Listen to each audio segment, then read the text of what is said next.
السلام علیکم۔ امید ہے کہ آپ سب خیریت سے ہوں گے۔ تو اللہ تعالیٰ کے فضل و کرم سے آج ہمارا 10واں رکوع بھی مکمل ہونے والا ہے، تو آئیے شروع کرتے ہیں۔ بسم اللہ الرحمن الرحیم۔ اولئک الذین اشتروا الحیاۃ الدنیا بالآخرۃ فلا یخفف عنہم العذاب ولہم ینصرون۔ یہ وہ لوگ ہیں جنہوں نے دنیا کی زندگی اختیار کر لی ہے آخرت کو چھوڑ کر۔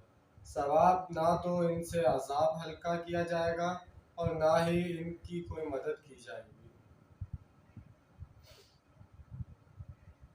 وَلَقَدْ آتَيْنَا مُوسَى الْكِتَابَ وَقَفَّيْنَا مِن بَعْدِهِ بِالرُّسُلِ وَآتَيْنَا عِيسَى ابْنَ مَرْيَمَ بِالْبَيِّنَاتِ وَأَيَّدْنَاهُ بِالْرُوحِ الْقُدُّسِ أَفَكُلَّمَا جَاءَكُمْ رَسُولٌ بِمَا لا تهوى أنفسكم اسْتَكْبَرْتُمْ فَفَرِيقًا كَذَّبْتُمْ وَفَرِيقًا تَقْتُلُونَ۔ اور ہم نے موسیٰ علیہ السلام کو کتاب دی یعنی تورات، اور اس کے بعد پے در پے رسول بھیجے، اور ہم نے عیسیٰ ابن مریم کو بڑی واضح نشانیاں دی، اور ہم نے مدد کی ان کی روح القدس کے ساتھ۔ پھر بھلا کیا جب بھی آیا تمہارے پاس کوئی رسول اور چیز لے کر جو تمہاری خواہشات نفس کے خلاف تھی، تو تم نے تکبر کیا، پھر ایک جماعت کو تم نے جھٹلایا اور ایک جماعت کو قتل کر دیا۔ یہاں لفظ الرسول انبیاء کے معنی میں آیا ہے۔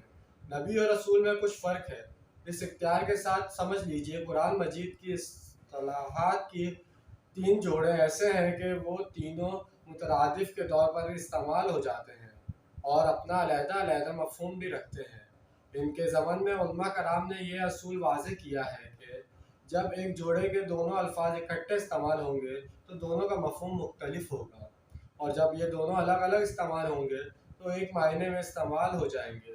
ان میں سے ایک جوڑا اسلام اور ایمان یا مسلم اور مومن کا ہے۔ عام طور پر مسلم کی جگہ مومن اور مومن کی جگہ مسلم استعمال ہو جاتا ہے، لیکن سورہ الحجاج میں یہ دونوں الفاظ اکٹھے استعمال ہوئے ہیں تو ان کا فرق واضح ہو گیا ہے۔ فرمایا، بدو کہتے ہیں کہ ہم ایمان لے آئے ہیں، ان سے کہیں کہ تم ہرگز ایمان نہ لائے ہو، البتہ یہ کہو کہ ہم نے اسلام قبول کر لیا ہے۔ اسی طرح جہاد اور قتال کا معاملہ ہے، یہ دونوں مختلف الفاظ ہیں جن کا مفہوم جدا بھی ہے لیکن ایک دوسرے کی جگہ بھی آ جاتے ہیں۔ اس زمان میں تیسرا جوڑا نبی اور اسلام کا ہے۔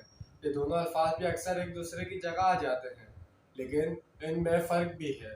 ہر نبی رسول نہیں ہوتا، البتہ ہر رسول لازماً نبی ہوتا ہے، یعنی نبی عام ہے، رسول خاص ہے۔ نبی کو جب کسی خاص قوم کی طرف معین طور پر بھیج دیا جاتا ہے تب اس کی حیثیت رسول کی ہو جاتی ہے۔ اس سے پہلے اس کی حیثیت انتہائی اعلیٰ مرتبہ پر فائز ایک ولی اللہ کی ہے جس پر وحی نازل ہو رہی ہے۔ عام ولی اللہ میں اور نبی میں فرق یہی ہے کہ نبی پر وحی آتی ہے، ولی پر وحی نہیں آتی۔ لیکن کسی نبی کو جب کسی معین قوم کی طرح مبعوث کر دیا جاتا تھا تو پھر وہ رسول ہوتا تھا، جیسے حضرت موسیٰ اور حضرت ہارون علیہ السلام کو حکم دیا گیا، تم دونوں فرعون کی طرف جاؤ، یقیناً وہ سرکشی پر اتر آیا ہے۔ اسی طرح دوسرے رسولوں کے بارے میں آیا ہے کہ وہ اپنی اپنی قوم کی طرف مبعوث فرمائے گئے تھے۔ مثلاً مدین کی طرف بھیجا ہم نے ان کی بھائی شعیب علیہ السلام کو۔ یہ فرق ہے نبی اور رسول کا، محض سمجھانے کے لیے بطور مثال عرض کر رہا ہوں کہ جیسے آپ کے یہاں خصوصی تربیت یافتہ افراد پر مشتمل CSP کارڈ ہے، ان میں سے کوئی ڈپٹی کمشنر لگا دیا جاتا ہے، کسی کو جوائنٹ سیکریٹری کی ذمہ داری تفویض کی جاتی ہے تو کسی کو OSD خدمات انجام دیتا ہے، لیکن اس کا کام DSP پر قرار رہتا ہے، CSP پر قرار رہتا ہے۔ اسی اعتبار سے نبی ہر حال میں نبی ہوتا ہے، لیکن اسے رسول کی حیثیت سے ایک اضافی ذمہ دار اور اضافی مرتبہ طے کیا جاتا ہے۔ نبی اور رسول کے فرق کے ضمن میں ایک بات یہ نوٹ کر لیجئے کہ نبیوں کو قتل کر دیا گیا ہے جبکہ رسول قتل نہیں ہو سکتے۔ اللہ کا فیصلہ ہے کہ لازماً غالب رہیں گے میں اور میرے رسول۔ چنانچہ جب بھی کسی قوم نے کسی رسول علیہ السلام کی جان لینے کی کوشش کی تو اس قوم کو ہلاک کر دیا گیا اور رسول علیہ السلام اور اس کے ساتھیوں کو بچا لیا گیا۔ لیکن یہ معاملہ نبیوں کے ساتھ نہیں ہوا۔ حضرت یحییٰ علیہ السلام نبی تھے، قتل کر دیے گئے، جبکہ حضرت عیسیٰ علیہ السلام رسول تھے، لہٰذا قتل نہیں کیے نہیں جا سکتے تھے۔ ان کو زندہ آسمان پر اٹھا لیا گیا، جو قیامت سے قبل دوبارہ زمین پر نزول فرمائیں گے۔ محمد رسول اللہ صلی اللہ علیہ وسلم اللہ کے راستے میں شہید ہونے کی شدید تمنا تھی۔ آپ صلی اللہ علیہ وسلم نے اپنی اس تمنا کی آرزو کا اظہار ان الفاظ میں فرمایا: قسم اس ذات کی جس کے قبضے قدرت میں میری جان ہے، میری بڑی خواہش ہے کہ میں اللہ کی راہ میں جنگ کروں تو اس میں قتل کر دیا جاؤں، پھر میں زندہ کیا جاؤں، پھر قتل کر دیا جاؤں، پھر میں زندہ کر دیا جاؤں، پھر اللہ کی راہ میں قتل کر دیا جاؤں، پھر میں زندہ کر دیا جاؤں، پھر اللہ کی راہ میں قتل کر دیا جاؤں۔ یہ اللہ تعالیٰ نے اپنے رسول اللہ صلی اللہ علیہ وسلم کی یہ خواہش پوری نہیں کی، اس لیے کہ آپ صلی اللہ علیہ وسلم اللہ کے رسول تھے۔ آیت ذیل مطالعہ میں نوٹ کر لیجئے کہ اگرچہ یہاں الفاظ رسول آ گیا ہے، لیکن یہ نبی کے معنی میں آیا ہے، اور ہم نے موسیٰ علیہ السلام کے بعد لگاتار پیغمبر بھیجے۔ حضرت موسیٰ علیہ السلام کے بعد رسول تو حضرت عیسیٰ علیہ السلام ہی ہیں، درمیان میں جو پیغمبر ہیں یہ سب انبیاء ہیں۔ 80 معجزات جس قدر حضرت عیسیٰ علیہ السلام کو دیے گئے ویسے اور کسی نبی کو نہیں دیے گئے۔ ان کا تذکرہ آگے چل کر سورہ عمران میں آئے گا۔ حضرت عیسیٰ علیہ السلام کو حضرت جبرائیل علیہ السلام کی خاص تائیدہ نصرت حاصل تھی۔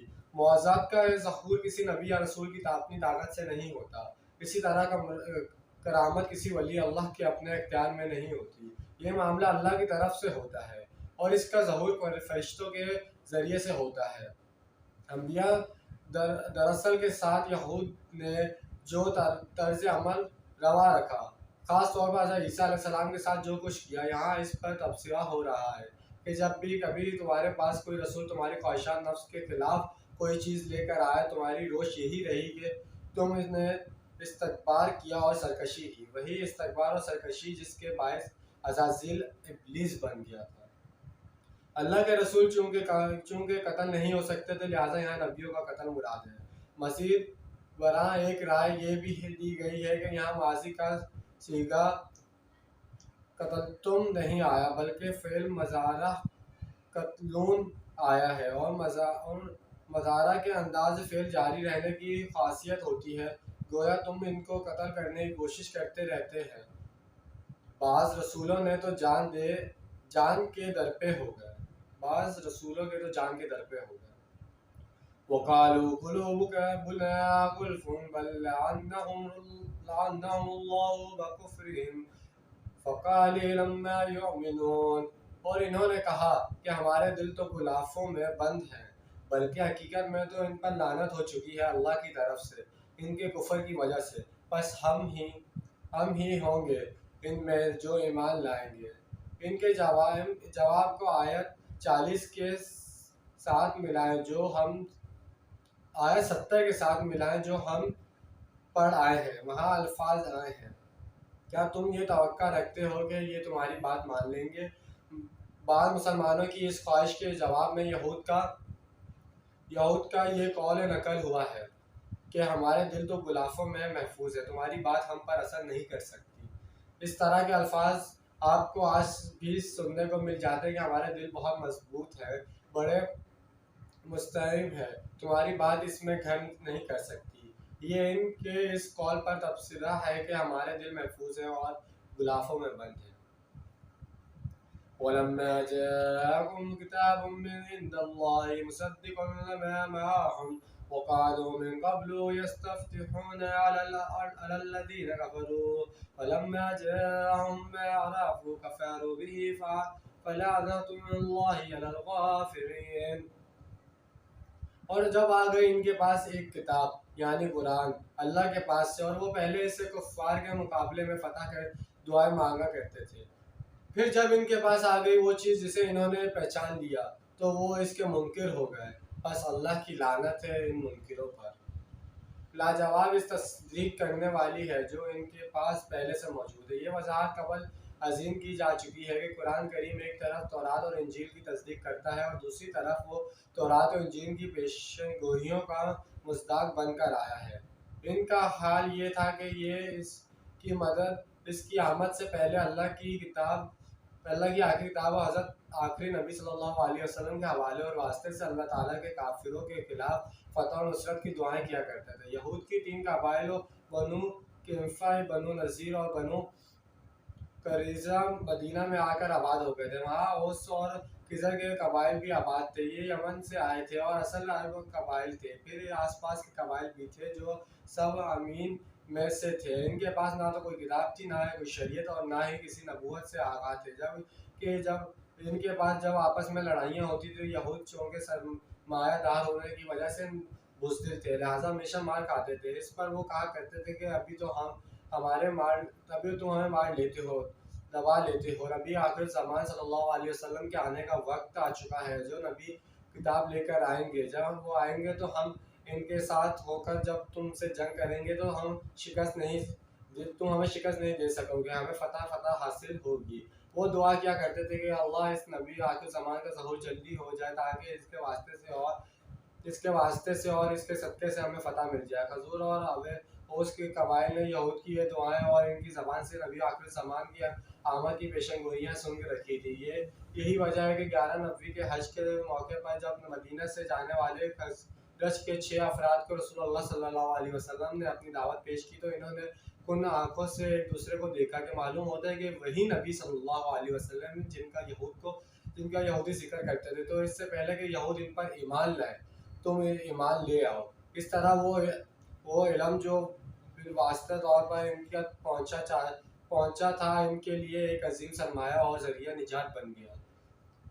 مگر وہی یہود جو آنے والے نبی کا انتظار میں گھڑیاں گن رہے تھے، آپ صلی اللہ علیہ وسلم کی مدد سے اپنے تعصب و تکبر کی وجہ سے آپ صلی اللہ علیہ وسلم سب سے بڑھ کر مخالف بن گئے۔ تو جیسے کہ آج ہم نے چند آیت کا ترجمہ اور تفسیر بیان کی ہے، اس کے اندر بتایا گیا کس طرح یہود پہلے اعظم صلی اللہ علیہ وسلم کے آنے سے پہلے دعائیں کیا کرتے تھے ان کے آنے کی، کیونکہ انہوں نے تورات اور انجیل کے اندر پڑھا تھا اس بارے میں کہ آخر زمان حضرت محمد صلی اللہ علیہ وسلم آئیں گے اور وہ کتاب لے کے آئیں گے۔ تو انہوں نے سوچا کہ ہم پر لے کے آئیں گے کتاب، ہم پر نازل ہوگی تو ہم بھی یہ نبی ہم پر اتریں گے تو ہم ان کے ساتھ فتح حاصل کر لیں گے، لیکن ایسا نہیں ہوا۔ تو اس طرح یہ لوگ پھر اس چیز کے خلاف ہو گئے، انہوں نے اعظم صلی اللہ علیہ وسلم کو مانا نہیں، اور جنہوں نے مان لیا انہوں نے اپنی زندگی اور آخرت دونوں سنوار لی۔ تو آج جو کچھ بھی پڑھا گیا سنا گیا، اللہ تعالیٰ اس پر ہمیں عمل کرنے کی توفیق عطا فرمائے۔ انشاءاللہ ملتے ہیں اگلی ویڈیو میں۔ اللہ حافظ، فی امان اللہ۔